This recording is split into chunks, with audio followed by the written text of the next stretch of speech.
My mother and father banned me from my favorite sister's birthday celebration, saying they don't need me. So I became livid and shut down everything, canceled all access. Now they're broke and begging me to help. Be me, longtime lurker, first-time poster. This happened over the past 3 years, and I'm finally ready to share the whole story. Fair warning, this is long, but I promise it's worth reading to the end. Buckle up! Need to give you some background to understand how messed up this situation really was. I'm 27 male, and I work as an electrical contractor for a mid-sized company here in Nevada. Make decent money, but I earned every single dollar of it. Started as an apprentice when I was 19. Worked my way up through residential wiring, commercial projects, job site coordination. No college degree, just showed up every day and busted my ass for 8 years. My sister Megan is 24, and I'm not exaggerating when I say she has never worked a real job in her entire adult life. She's what you might call a professional girlfriend. She bounces between guys who fund her lifestyle while she posts Instagram photos at expensive steakhouses. Pretends she's some kind of influencer. She has 2,100 followers and genuinely believes she's the next Kardashian. Her bio literally says, "Living my best life, entrepreneur blessed," even though she's never started a business or worked a day in her life. Our parents divorced when I was 17. Mom Carol remarried this guy Steve, who sells motorcycles and thinks he's some kind of business genius. They live in a double-wide trailer outside Reno, constantly broke because Steve keeps investing in get-rich-quick schemes. Bitcoin mining rigs, motorcycle flipping schemes, multi-level marketing. You name it, Steve's lost money on it. Dad Frank lives alone in a small house about an hour away. He's a retired plumber, doesn't talk much, but he's solid. He's also the only person in my family who doesn't treat me like a walking ATM machine. Here's where it gets ridiculous. Megan has been engaged 4 times. 4 different guys, 4 different rings, each engagement more expensive than the last. She's got this obsession with having every single event in her life be Pinterest perfect. Somehow I always end up footing the bill. The first engagement was when she was 19. Guy named Brad who worked at a CrossFit gym. That lasted 7 months and cost me $2,800 for an engagement party she insisted on having. Second engagement was to some guy named Marcus who owned a food truck. 9 months, $4,700 for various pre-wedding events. Third was Kevin, a personal trainer. That one made it almost a year and cost me $7,500. Because Megan decided she needed a practice wedding to test out vendors. Each time Megan would come to me crying about how this was the one, how she just needed help making her dreams come true. Each time I believed her because I'm apparently an idiot. But this last engagement was different. This time she was marrying Derek, some finance guy from Arizona, whose family actually has money. Real money. Megan thought she'd finally hit the jackpot. Spent 9 months planning this wedding, like it was going to be featured in Vogue.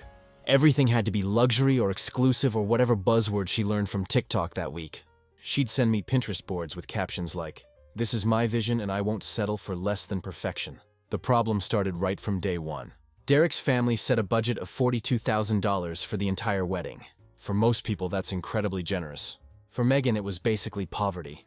She threw a legitimate 4-day tantrum because that wasn't enough for the vision she had. She wanted a $27,000 dress, a $16,000 photographer, and a venue that cost $32,000 just for the day rental. When Derek told her they needed to scale back and work within the budget, she called me absolutely sobbing. "Blake, you don't understand," she cried into the phone. "This is supposed to be the most important day of my life. I can't get married in some cheap community center like some kind of peasant." I should have hung up right there. But Megan has always known exactly which buttons to push with me. "You're the only one who really gets me," she continued. "You understand that I deserve beautiful things. Derek's family just doesn't appreciate quality like we do.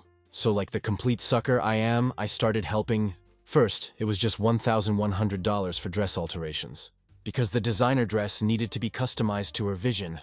Then $2,200 for upgraded flowers, because the ones in budget looked cheap and wilted. Then $5,300 for a better photographer, because the one they could afford took pictures like a Walmart portrait studio.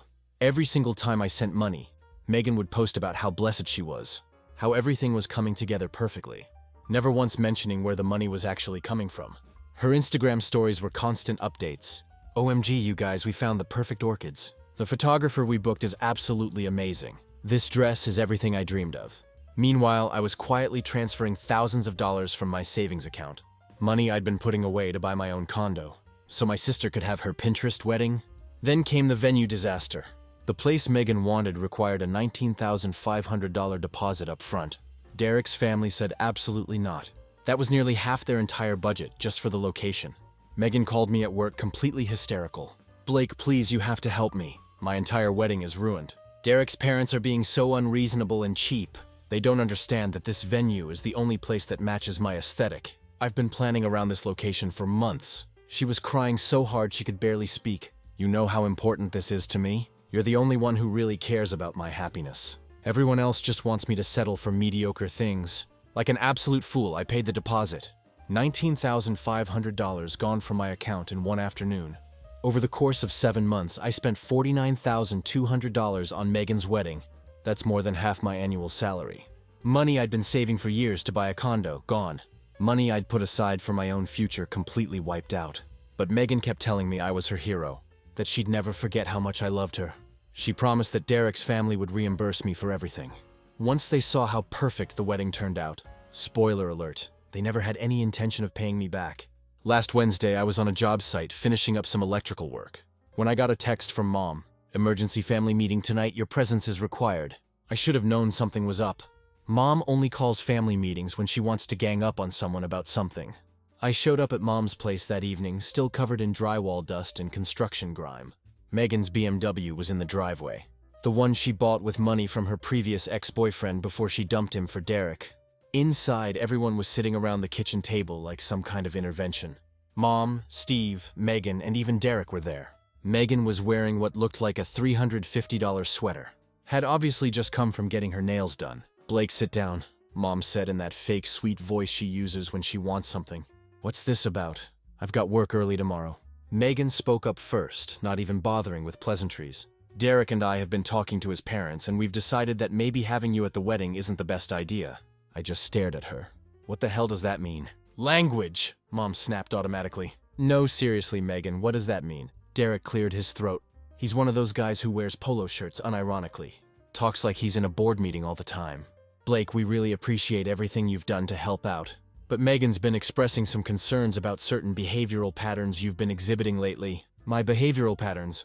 Megan jumped right in. You've been acting really possessive about the wedding planning. Like calling all the vendors and checking up on things constantly. It's my wedding, not yours? I couldn't believe what I was hearing. I was checking on things because I paid for them. See? Megan said to Derek, gesturing at me like I was proving her point. This is exactly what I'm talking about. You're being super aggressive and weird about everything. Steve decided to add his worthless opinion. Son, I think you've gotten a little too emotionally invested in this whole situation. It's coming across as desperate, to be honest. Desperate because I spent my life savings on my sister's wedding? Mom nodded along. We're all worried you might cause a scene at the reception. You know how you get when you're emotional about things. How I get when have I ever caused a scene at anything. Like at my engagement party, Megan said. You were all moody and antisocial because you weren't sitting at the head table with the immediate family. I wasn't moody. I just thought it was weird that your boyfriend of 4 months was sitting with the family and I wasn't. That's exactly what I mean. Ashley threw her hands up dramatically. You always make everything about yourself. This is supposed to be about me and Derek and our love story. I looked around the table at these people. They were seriously sitting here telling me I wasn't welcome at a wedding I had personally funded because I was too invested in it. Let me get this straight, I said slowly. You don't want me at the wedding. It's not that we don't want you there, Mom said in her most condescending tone. We just think it would be better for everyone involved if you took some space right now. Let Megan have her special day without any unnecessary drama. But you still want me to pay for everything? Dead silence around the table. Megan finally spoke up, and this is when I should have realized exactly what kind of person she really was. The money was a gift, Blake. You can't just take back a gift because you're having hurt feelings. A gift. I gave you $49,200 as a gift. You offered, she snapped back. Nobody forced you to do anything. You kept saying you wanted to help make my dreams come true. Because you kept crying about how your dream wedding was ruined every time you didn't get exactly what you wanted. Derek stood up and straightened his polo shirt. Look, Blake, I think you really need to calm down right now. You're proving Megan's point about your emotional instability. That's when something inside me just snapped. Get out, I said to Derek. Excuse me? You heard me perfectly. Get out of my mother's house before I physically remove you myself. Blake, Mom yelled. I stood up and Derek actually took a step backward. I'm 6 feet 3 inches and spend my days doing manual labor. Derek looks like a strong breeze would knock him over. All of you can go to hell, I said. Megan, enjoy your wedding. I hope it's everything you dreamed of. I walked out and drove home while my phone buzzed nonstop with calls I had no intention of answering. That night I sat in my crappy apartment, The apartment I was still living in, because I'd given my condo down payment to my sister, had what you might call an epiphany. They didn't see me as family. They saw me as a resource to be extracted from and then discarded when I became inconvenient. Well, if they wanted to treat me like a vendor instead of a brother, I was going to start acting like one. The next morning, I started going through all the receipts and payment records I'd kept for Megan's wedding expenses. I'm pretty organized with money. You have to be when you're managing electrical contracts and dealing with suppliers.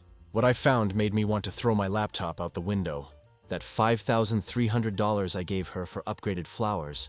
She spent $1,400 on flowers and $3,900 on a spa weekend in Aspen for her and her bridesmaids. The $8,500 for catering upgrades. She used $3,200 for actual catering improvements. Spent $5,300 on a designer handbag that she posted on Instagram with the caption, "Treating myself because I deserve it, blessed bride-tobe luxury life." The $13,000 for the better photographer.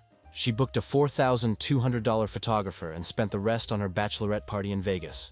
This woman had been systematically stealing from me for months. While posting about her perfect life on social media, I started taking screenshots of everything. Every Instagram post where she was showing off things she bought with my money. Every Venmo transaction that didn't match what she told me the money was for. Every lie she told me about wedding expenses. Then I found something that made my blood pressure spike so high I thought I might need medical attention. Megan had started a private Instagram account called Megan's Perfect Wedding, where she was documenting the entire planning process. One of my cousins had shown it to me months ago, thinking I'd want to see how happy my sister was. I scrolled back through months of posts and found one from 4 weeks earlier. It was a photo of her getting a $450 massage at some fancy spa with this caption: "Wedding stress is so real, but thank God for my sweet brother who always takes care of me. Some people are just born to be providers and others are born to be provided for. I'm so lucky to have Blake funding my dream wedding, while I focus on being the perfect bride. He literally pays for everything so I don't have to worry about money at all. Family blessed, spoiled, lucky life. Funding my dream wedding?" She literally called me her funding source to her friends on the internet. But the comments under that post were even worse. Her friend Brittany: "Oh my God, you're so lucky, I wish my brother was rich." Megan's response: "He's not rich, lol. He just doesn't have a life, so he has tons of money to spend on me. It's actually kind of sad, but it totally works out for me." Another friend named Madison: "Will he pay for your honeymoon too?" Megan: "Already got him to cover the flights and hotel, I just have to cry a little. And he opens his wallet every time." Men are so easy to manipulate if you know what you're doing. It's like having a personal ATM that thinks it's your brother. I sat there staring at my phone screen reading those words over and over again. She was bragging about manipulating me. She was laughing about it with her friends. She was giving them tips on how to manipulate their own family members. I wasn't her brother in her mind. I was her mark, her personal ATM machine, her financial victim. That afternoon, I drove up to the wedding venue. It's this fancy place up in the mountains. All glass and exposed wooden beams. The kind of place where rich people get married and normal people go bankrupt. I asked to speak with the event manager. Showed him my driver's license and the credit card I'd used for payments. "I'm the one who paid the deposit for the Megan Thompson wedding," I told him. "Oh yes, Mr. Johnson, how can I help you today? I need to see a copy of the contract." He brought it over and laid it out on his desk. There it was in black and white legal text. The contract was entirely in my name. I was listed as the primary responsible party for all payments and decisions. Megan wasn't even mentioned on the paperwork. "What would happen if I decided to cancel?" I asked casually. "Well, this close to the event, we'd have to keep the deposit and any payments already made for catering and setup. But we could refund about 65% of your total payments within 7 to 10 business days." I looked at the payment schedule attached to the contract. They were still expecting a final payment of $23,500 the week before the wedding. And if that final payment isn't made on time, the event would be automatically canceled, and the space would be released to other clients. I thanked him politely and left. On the drive home, Megan called me. I was so shocked that I actually answered. "Blake, oh my gosh, I'm so glad you answered." "What do you want, Megan?" "Listen, I talked to Derek and we decided that maybe we overreacted a tiny bit last night.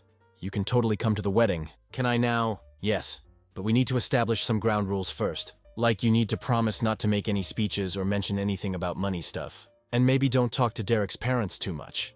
They're kind of weird about financial things." "Weird about what exactly?" "They just don't want people to know that we needed help paying for anything. It's an image thing, you know, they're very private about family business. So not only did they not want me at the wedding originally, now they wanted to pretend I didn't exist and had never helped them.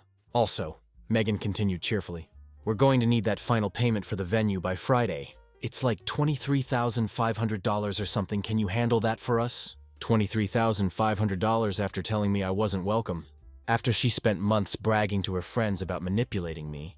After stealing money I gave her for wedding expenses. Megan, I said as calmly as I could manage, go to hell. I hung up and immediately blocked her number.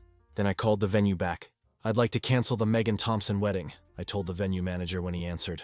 Oh no, is everything all right, Mr. Johnson? Everything's perfect. I just won't be paying for it anymore. I understand completely. I'll process the cancellation right away and have accounting calculate your partial refund. Just like that, it was done.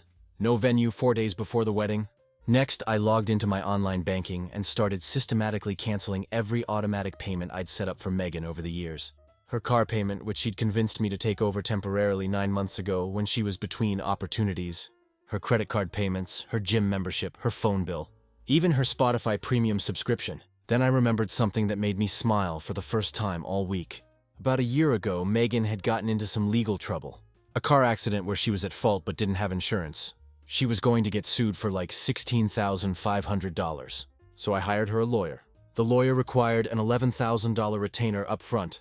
Since Megan's credit was terrible, I had to put the retainer in my name. The case got settled out of court, but there was still $7,800 left in that legal account. Money that was technically mine since the retainer was in my name and the case was closed. I called the law office and had them transfer the remaining balance back to my checking account. While I was at it, I remembered that I'd co-signed on Megan's apartment lease 2 years ago, when she couldn't qualify on her own. I contacted the property management company to discuss options for removing my liability from the lease. They explained that Megan would need to refinance the lease independently and meet their income requirements on her own. Since she had no verifiable income, this was going to be a major problem for her. By Friday morning, Megan had discovered that none of her cards were working. She called me from Mom's phone since I'd blocked her number. Blake, what the hell is wrong with you? Nothing's wrong with me, Megan. I'm fantastic. My credit cards aren't working and someone canceled my car payment. Yeah, that was me. You can't do that. That's my car. Actually, it's my car payment has been for 9 months. Blake, I swear to God, if you don't fix this right now, you'll uninvite me from your wedding. Too late for that. What do you mean too late? Call your venue, Megan. I hung up. About 25 minutes later, Mom called me. Blake Anthony Johnson, you get yourself over here this instant. No thanks. Your sister is having a complete nervous breakdown. She says you canceled her entire wedding? I canceled my financial contribution to her wedding. There's a difference. You cannot do this to family. Family mom Megan literally told her Instagram friends that I don't have a life and that I'm easy to manipulate. She called me her personal ATM machine. Long pause. She didn't mean it like that, Mom finally said weakly. She meant it exactly like that you all did. I hung up on her too. That afternoon I got a call at work from Derek. Somehow he'd gotten my office number. Blake, we really need to talk about this situation. No, we really don't. Look, I don't know what's going on between you and Megan, but you're affecting a lot of innocent people now. My family flew in from Arizona. We have relatives coming from all over the country. That sounds like a you problem, Derek. The venue says you canceled everything, and they won't even talk to us because the contract is entirely in your name. Yep, that's accurate. Blake, be reasonable here. What do you want? Money? We can work out some kind of payment plan. What I wanted was to never see any of these people again. Derek, let me give you some free advice, Run. Megan is going to spend your entire marriage treating you like a human credit card. This is just the beginning. You're completely insane, he said and hung up.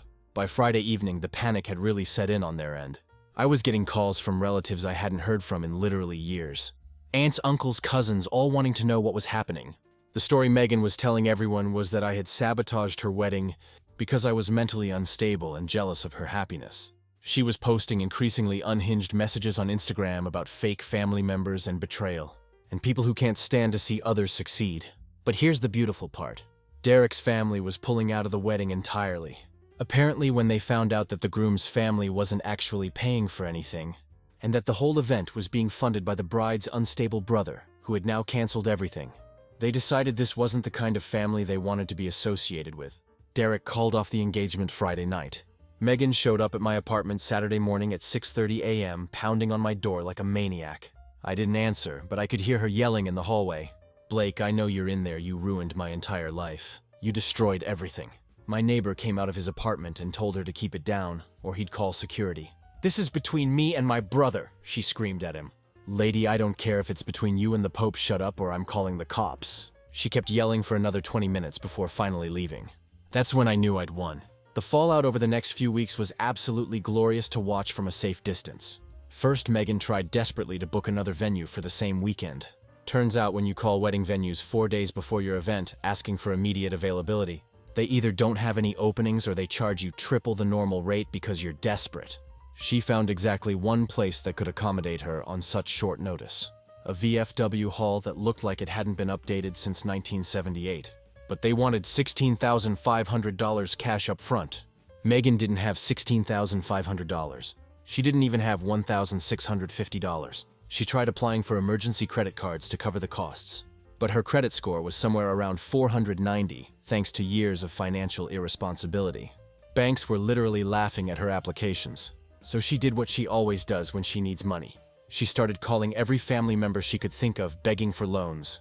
The problem was everyone knew what had happened between us by now. And when people started asking questions like, "Wait, Blake paid for your entire wedding?" the truth started coming out. Our cousin Jennifer called me about a week later, told me that Meghan had been bragging for months about how she had me completely wrapped around her finger. How easy it was to get money out of me. Apparently, she'd been giving tutorials to other family members on manipulation techniques. She literally said you were too stupid to realize she was using you, Jennifer told me. She called you her personal bank account with legs. Said she could make you pay for anything just by crying. By Sunday, the day the wedding was supposed to happen, Meghan was posting Instagram stories every single hour. First it was inspirational quotes about learning who your real family is. Then it was Bible verses about forgiveness and betrayal. Then it devolved into straight-up manic rambling about how some people can't handle other people's success, and jealousy makes people do evil things. The best one was a video of her crying while wearing her wedding dress. The $4,200 dress she bought with my money, talking about how her jealous and mentally unstable brother destroyed the most important day of her life. Because he couldn't handle her happiness and success. Success she called marrying a finance bro success. Monday night, Derek posted a very formal message on Facebook, announcing that the wedding had been postponed indefinitely due to unforeseen family circumstances. His entire family had returned to Arizona. The relationship was completely over. Meghan blamed me for everything. She told anyone who would listen that I was mentally unstable, had sabotaged her wedding out of pure jealousy and spite.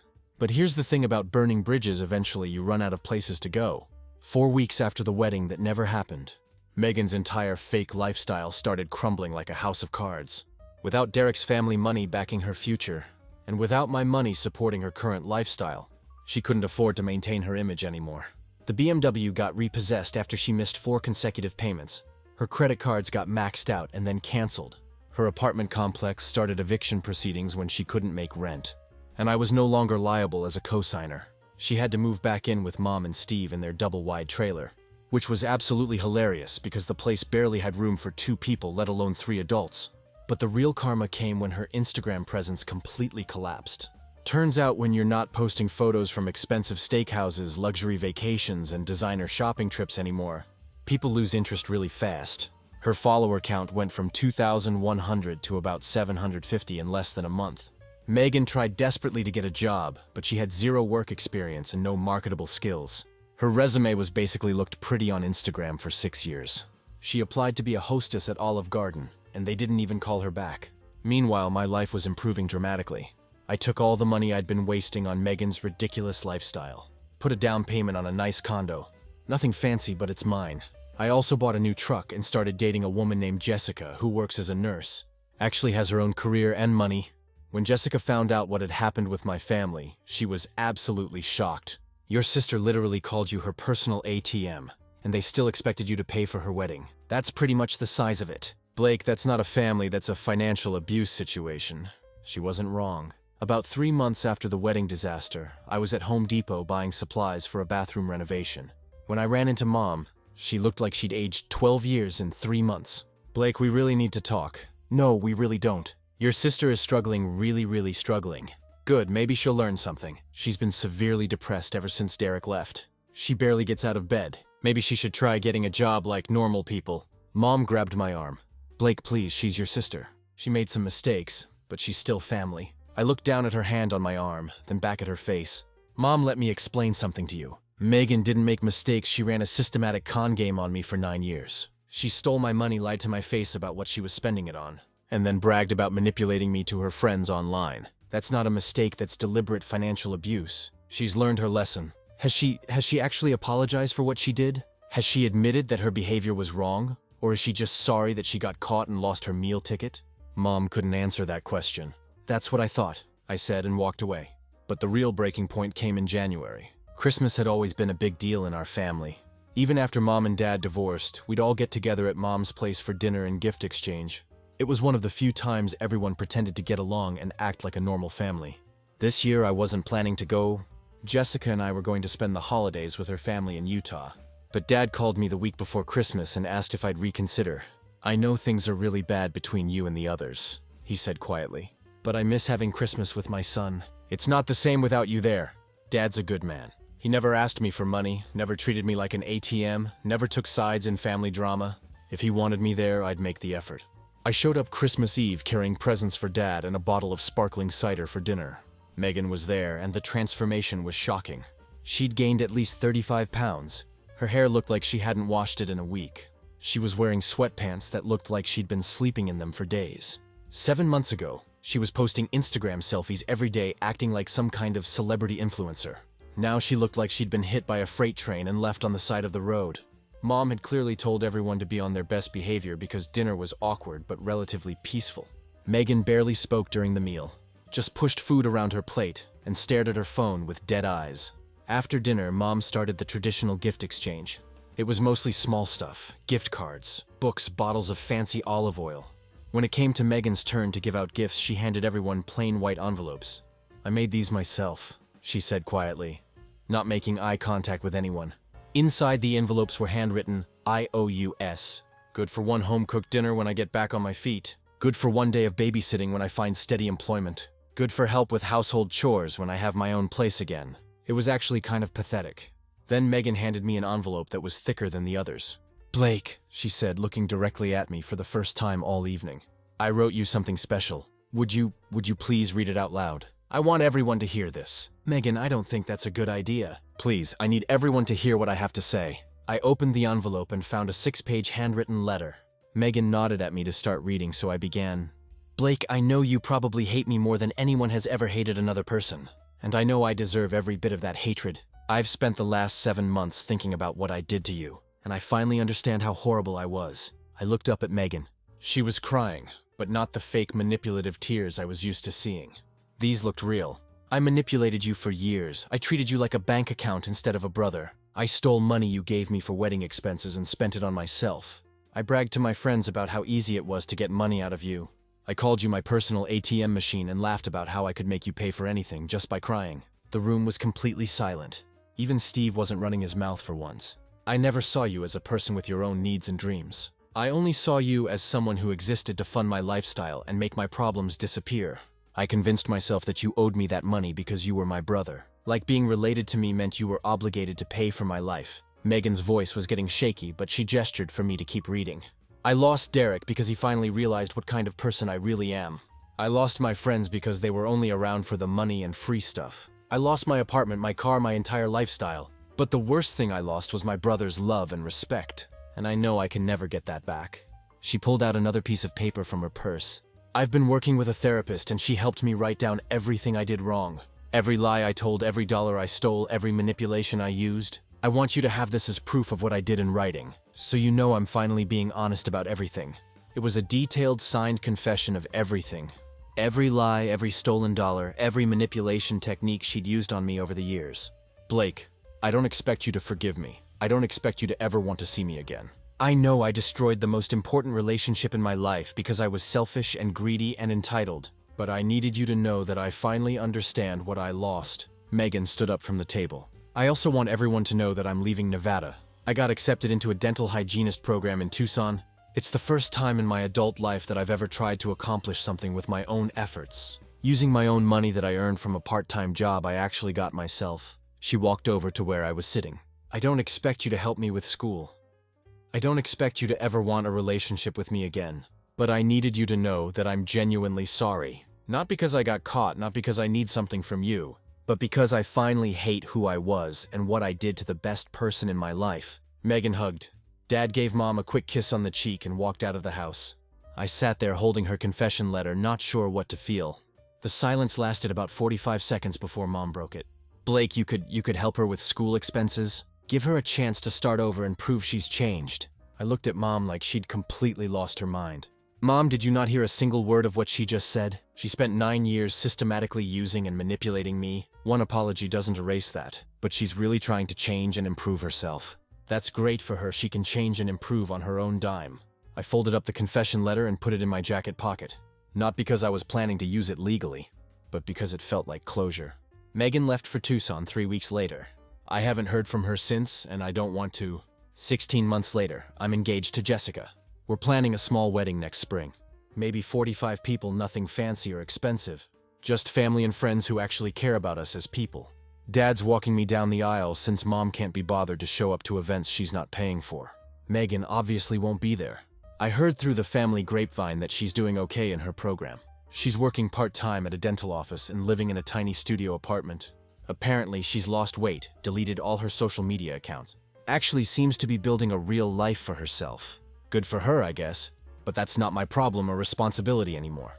People sometimes ask me if I regret how everything went down, if I feel bad about ruining Megan's wedding and destroying her relationship.